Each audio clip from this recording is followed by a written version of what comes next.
Selamat pagi dan shalom. Perkenalkan, nama saya Maria Cindy Felicia Manik dengan NIM 2201105. Pada video kali ini, saya akan membawakan materi mengenai hukum Kirchhoff dengan kode materi F3. Salah satu penerapan hukum Kirchhoff adalah menganalisa lebih lanjut tentang arus yang mengalir dalam rangkaian dan tegangan yang terdapat pada titik rangkaian elektronika. Praktikum hukum Kirchhoff ini bertujuan untuk memahami sifat rangkaian seri dan paralel dengan sumber arus searah, memahami hubungan beda potensial dengan arus, dan memahami hubungan antara tingkat nyala lampu dengan penempatannya pada rangkaian seri dan paralel menggunakan simulasi PET. Nah, di video kali ini ada 5 poin penting yang akan saya bahas. Yang pertama itu ada pendahuluan, yang kedua ada dasar teori, yang ketiga metodologi, yang keempat analisa data dan pembahasan, dan yang terakhir ada kesimpulan dan saran. Yang pertama, bab 1 mengenai pendahuluan. Hukum Kirchhoff adalah dua persamaan yang berhubungan dengan arus dan beda potensial, umumnya dikenal dengan tegangan dalam rangkaian listrik. Hukum ini pertama kali diperkenalkan oleh seorang ahli fisika Jerman yang bernama Gustav Robert Kirchhoff. Pada tahun 1845, hukum Kirchhoff merupakan salah satu teori elektronika untuk menganalisa lebih lanjut tentang rangkaian elektronika. Dengan hukum Kirchhoff ini, kita dapat menganalisa lebih lanjut tentang arus yang mengalir dalam rangkaian dan tegangan yang terdapat pada titik-titik rangkaian elektronika. Jadi, di dalam hukum Kirchhoff ini, kita mempelajari tentang arus yang masuk dan keluar pada rangkaian elektronika. Hukum Kirchhoff itu ada dua. Yang pertama yaitu hukum Kirchhoff 1 dan 2. Pada hukum Kirchhoff 1, kita akan membahas tentang arah arus dalam menghadapi titik percabangan. Dan yang kedua itu membahas beda potensial pada suatu rangkaian. Tujuan dari praktikum ini yang pertama adalah memahami sifat rangkaian seri dan paralel dengan sumber arus searah. Yang kedua, memahami hubungan antara beda potensial dengan arus pada rangkaian seri dan paralel. Dan yang terakhir itu untuk memahami hubungan antara tingkat nyala lampu dengan penempatannya dalam rangkaian seri dan paralel. Permasalahan yang pertama, bagaimana memahami sifat rangkaian seri dan paralel dengan sumber arus searah. Yang kedua, bagaimana memahami hubungan antara beda potensial dengan arus pada rangkaian seri dan paralel. Dan yang terakhir, bagaimana memahami hubungan antara tingkat nyala lampu dengan penempatannya dalam rangkaian seri dan paralel. Kita masuk ke bab 2, dasar teori. Hukum Kirchhoff. Jumlah nilai tegangan pada rangkaian tertutup selalu 0, karena terdapat tegangan yang memiliki nilai yang negatif. Tegangan yang bernilai negatif ini biasanya terdapat pada sumber tegangan seperti baterai atau catu daya. Arus listrik searah adalah arus listrik yang mengalir pada kawat intaran karena beda potensial oleh dua kutub yang polaritasnya tetap. Dan sebaliknya adalah arus bolak-balik yang disebabkan oleh sumber arus dengan polaritas kedua kutubnya fungsi waktu. Kedua hukum Kirchhoff ini disebut hukum arus KCL dan KVL. Nah, hukum Kirchhoff Current Law atau KCL, hukum ini berbunyi arus yang menuju titik percabangan sama dengan jumlah kuat arus yang meninggalkan titik percabangan tersebut, atau bisa dibilang arus yang masuk itu sama dengan jumlah arus yang keluar. Nah, itu adalah di slide ada rumus dari hukum Kirchhoff 1, yaitu sigma IM atau I masuk sama dengan sigma I yang keluar. Nah, hukum Kirchhoff kedua atau KVL atau Kirchhoff Voltage Law berbunyi jumlah tegangan yang mengelilingi lintasan tertutup sama dengan 0. Hukum ini merupakan konsekuensi kekekalan energi dan sifat konservatif rangkaian listrik. Hukum tegangan Kirchhoff dapat diterapkan pada rangkaian dengan beberapa cara yang berbeda. Nah, rumus dari hukum Kirchhoff 2 ini yaitu sigma epsilon sama dengan sigma I dikali R. Nah, ini adalah gambar yang kurang lebih sama dengan apa yang akan nanti saya tunjukkan pada saat simulasi.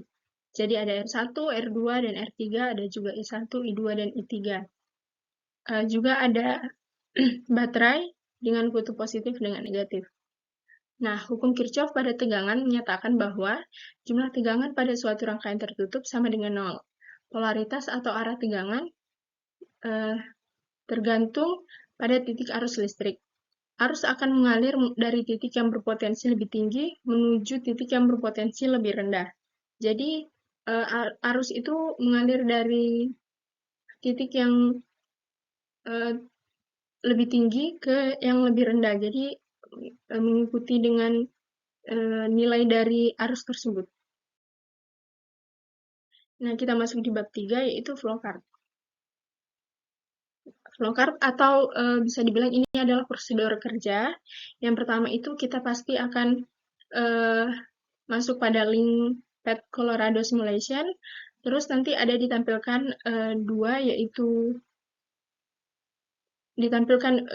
tab. Nah, kita pilih klik on lab. Kita klik on lab. Kemudian pilih arus konvensional. Kemudian pilih komponen rangkaian di sisi kiri untuk membuat rangkaian. Kemudian kita pilih resistor dan masukkan nilai sesuai data yang diterima. Kemudian kita pilih baterai dan kita masukkan nilai tegangannya. Itu baterai pertama, dan yang selanjutnya kita akan menggunakan 2 baterai. Kemudian yang terakhir itu klik voltmeter lalu ukur V1 yang melalui R1, V2 yang melalui R2, dan V3 yang melalui R3. Kemudian pengolahan data. Nah, ini adalah data yang saya terima dari asprak saya saat di laboratorium, yaitu R1-nya sama dengan 1200 ohm, R2-nya 800 ohm, R3-nya 500 ohm, V1-nya 300 volt, V2-nya 100 volt. Oke, jadi ini adalah tampilan dari simulasi PET.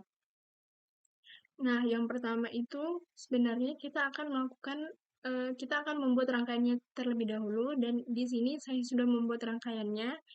Jadi, di sini ada R1, resistornya, di sini R2 dan R3, kemudian ada baterai di kiri dan di kanan.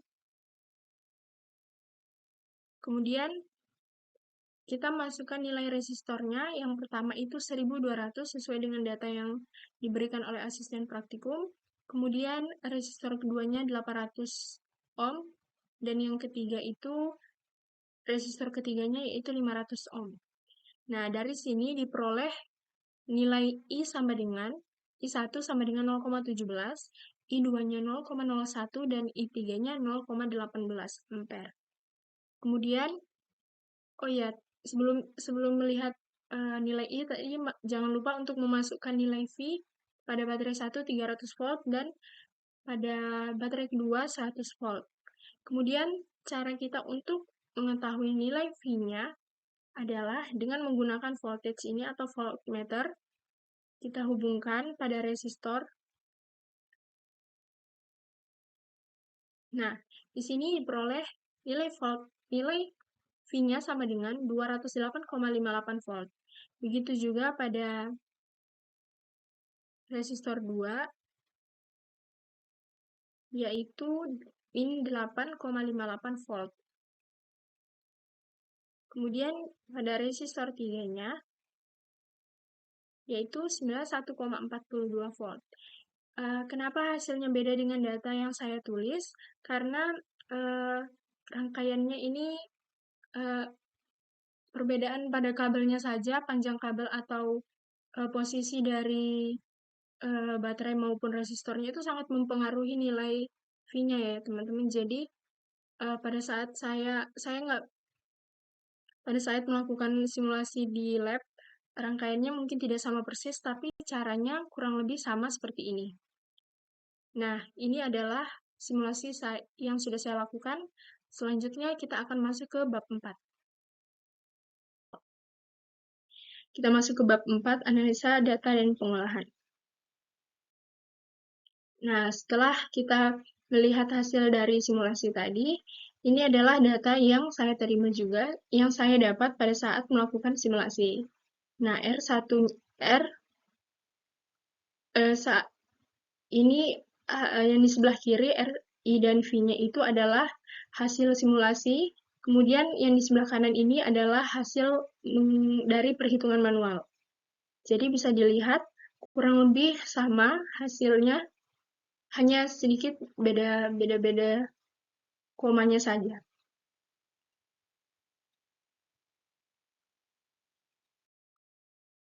Kemudian kita masuk di perhitungan. Nah, kita akan menggunakan hukum 1 dan hukum 2. Jadi, hukum 1 dan hukum 2 ini sangat digunakan ya saat menggunakan perhitungan ini. Nah, yang pertama itu kita akan menghitung dari loop 1 terlebih dahulu. Jadi, di loop 1 itu kita menggunakan rumus epsilon 1 dikurang I1 R1 dikurang I3 R3 sama dengan 0. Kemudian kita masukkan nilainya. Setelah dimasukkan nilainya, kita mendapat hasilnya itu 12 I1 dikurang 500 I3 sama dengan min 3. Kemudian di loop 2, sama, itu epsilon 2, epsilon 2 dikurang dikurang I2 R2 dikurang I3 R3. Kemudian didapatkan hasilnya yaitu 8 I2 dikurang 5 I3 sama dengan min 1.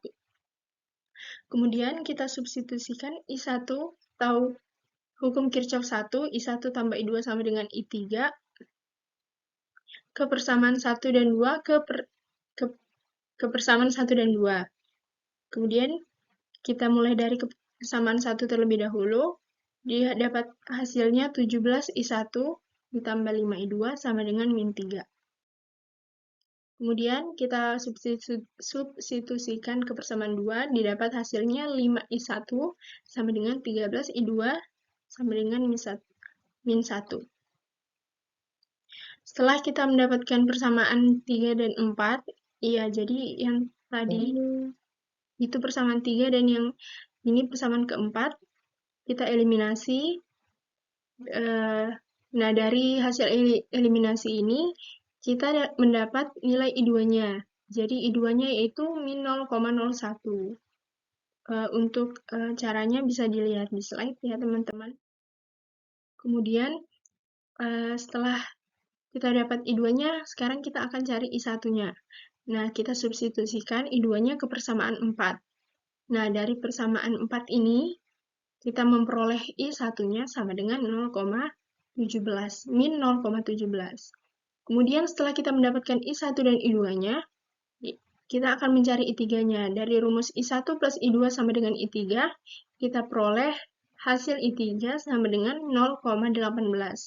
Nah, di sini hasilnya itu negatif, tapi tidak perlu ditambahkan, karena nilai negatif di sini hanya sebagai penentu arah saja.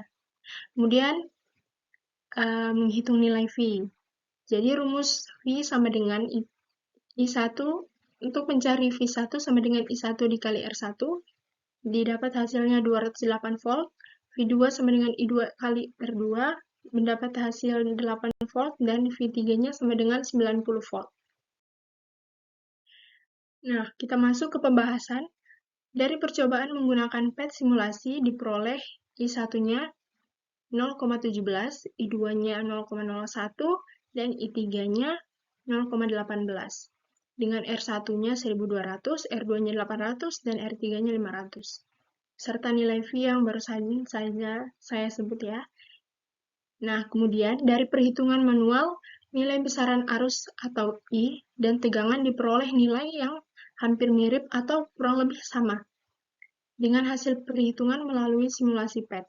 Sehingga dari praktikum ini, teori hukum Kirchhoff dapat dibenarkan di mana jumlah arus yang masuk sama dengan jumlah arus yang keluar. Kemudian kita masuk di bab terakhir, yaitu kesimpulan dan saran. Kesimpulan dari praktikum ini adalah, yang pertama, data simulasi PET dan data perhitungan manual memiliki hasil yang sama, hanya saja nilai perhitungan manual untuk I bernilai negatif. Namun nilai negatif tidak begitu berpengaruh karena hanya sebagai penentu arah arus. Dan yang kedua, hukum Kirchhoff 1 dan 2 berlaku dalam proses perhitungan. Kemudian, yang terakhir adalah saran. Saran yang dapat saya berikan pada praktikum ini yang pertama yaitu mempelajari materi sebelum melaksanakan praktikum. Yang kedua, lebih teliti saat menghitung I dan V pada perhitungan manual. Dan yang ketiga, saat melakukan simulasi menggunakan PET, pastikan rangkaian yang dibuat sesuai dengan prosedur dari modul dan arahan dari asisten praktikum. Itu saja yang bisa saya sampaikan pada video kali ini. Kurang lebihnya mohon dimaafkan. Selamat pagi dan shalom.